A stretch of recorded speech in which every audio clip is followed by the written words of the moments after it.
All right, everybody. I'm at the edge of the Grand Canyon. I sit over here. This might be better. I'm not getting any closer than this, and you might see people walk in front of the camera because it's like the sunset hike type thing, and there's a lot of people on the trail. I can't describe the beauty. First of all, before we get started with this vlog, of driving from Phoenix to the Grand Canyon, we drove through Sedona, did a 3-mile hike in Sedona, and you start driving into the desert, and you see like the last relics of what was once there in terms of landmass, these structures, these spires, these like, they look like Monument Valley type mountain formations in an otherwise barren desert. We did a hike in Sedona, and then as you drive up to the Grand Canyon, you realize you're driving up to 8,000 feet elevation, and you get to the top of the Grand Canyon and you realize this is all just washed away, eroded from the landmass, which is at 7,500, 8,000 feet. It's a beauty beyond words, and more beautiful than the visual is almost the silence. Nothing, as this goes for however long from one rim to the next. Okay, on the way over here, we listened to RFK Jr. on Joe Rogan, a 3-hour podcast, the fastest, most informative 3 hours you'll spend all week doing anything, hands down. The format is made for Robert F. Kennedy Jr. and advanced warning, I don't agree with everything RFK Jr. says. I don't agree with everything I say, depending on what point in my life you ask me what I said. At one point, I was staunchly in favor of the death penalty.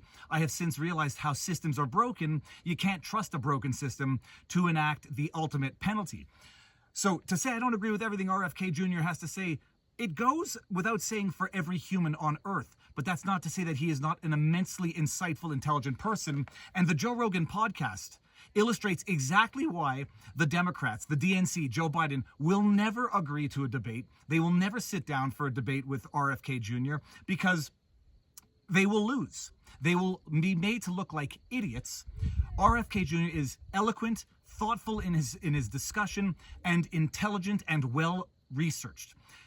The podcast, a summary for all of you, although everyone should go watch the original, it starts off with RFK talking about the vaccine stuff, how he became an advocate, anti-vaccine to some extent. He does believe that there's a correlation between increased vaccination and increased illnesses, ailments among children, allergies, autism, among other things. He believes it. You don't have to agree with him, but it wouldn't make you any dumber to listen to him. And he goes into how his experience as an environmental lawyer, you know, we all say when you're in the practice of law, when you have a file, you become a master in that file. If you're a good lawyer. If you're a bad lawyer, you never become a master in the file. You don't understand the file the way your clients understand the file, and you can't represent your clients properly when they understand the file better than you do, or when you don't understand it at least as well as your clients, if not better. So, as a lawyer in environmental law, dealing with sciences, dealing with, you know, this type of thing, mutatis mutandis to the practice of environmental law, RFK Jr. knows how to become an expert in a matter that he is litigating. He has dealt with experts, and so he knows when an expert is, you know, maybe lacking expertise, maybe not providing the most thorough, insightful, well-researched opinion, when an expert, so-called expert, doesn't necessarily know what that expert is talking about.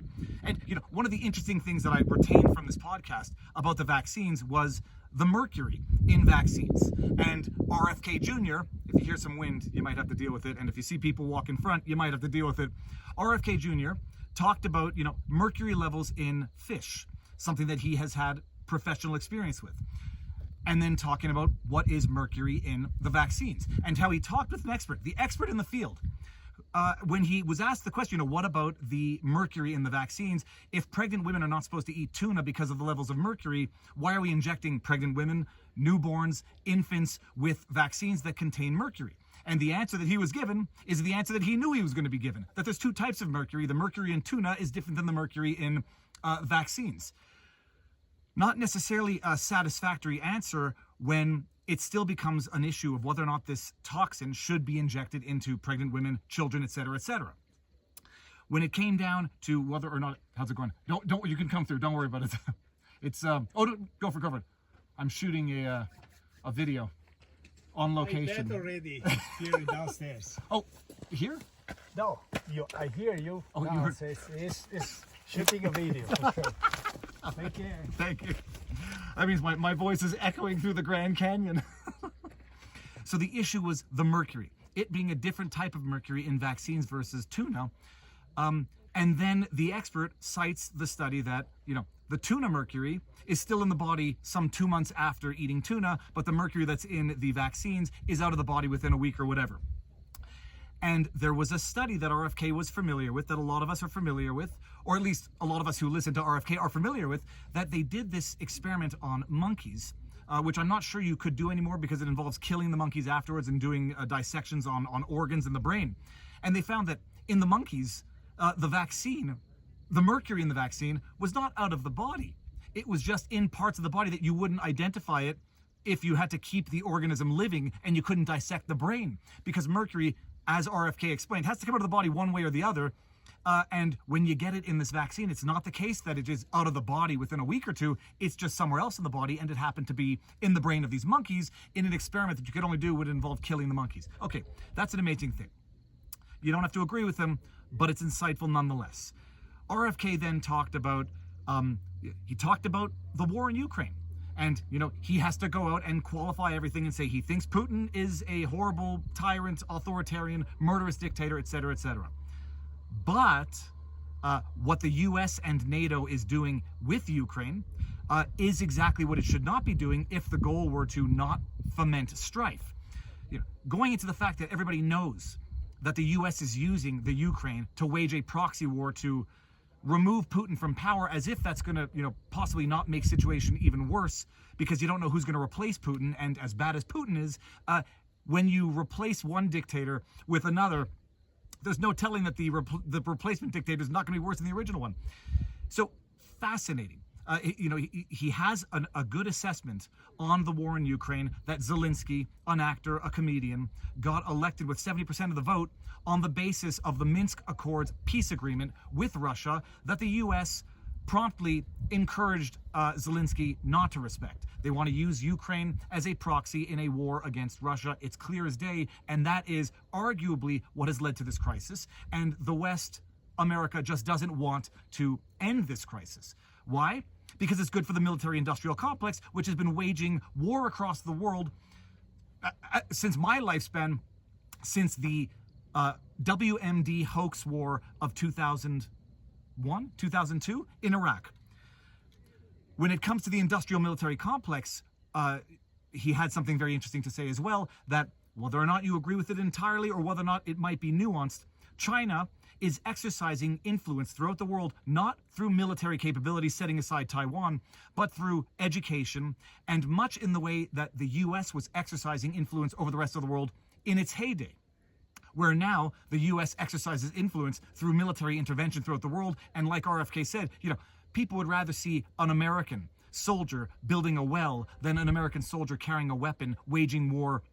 He talked about Iraq, how the U.S. was responsible for more deaths in Iraq than Saddam Hussein. And you want to remove one dictator and hope to replace him with a better one. Iraq is worse now than it was before the invasion.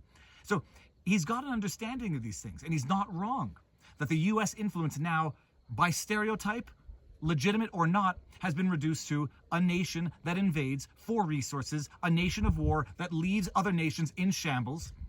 Whereas China right now, set aside the Taiwan dispute, is going in and doing things differently the way the U.S. used to do it back in the day. And what's that causing? A shift in international alliances from the U.S. to China. He's not wrong entirely, and it's nuanced. Nonetheless, where I think he might be a little wrong is his position of Trump, which he also explains in the podcast, where he thinks Trump has used the new media to appeal to the underbelly, the dark side of American society. RFK says, every society has a good side, a light side, and a dark side. And that Trump used new technology, social media, to appeal to the darker side of America. In some ways, RFK still buys into some of the misrepresentations that are portrayed by the very media that he understands is in on this whole coup. When it comes to COVID, RFK has no inability, no reluctance to understand that the media is part of the problem. If they're part of this, what's the word I'm looking for? Hospital. Medical industrial complex. They're part of it. They work together to demonize the medications that were available that would have precluded emergency use authorization for the vaccine. He understands how regulatory capture in medicine involved the media, going all the way back to the AIDS epidemic.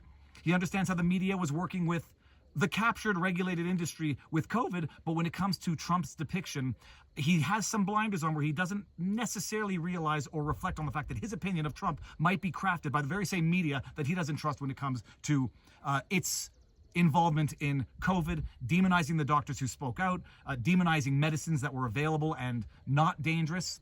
Where he does understand the power of the media, how's it going? Where he does understand it is in the fact that, you know, how you doing? Don't worry about walking through.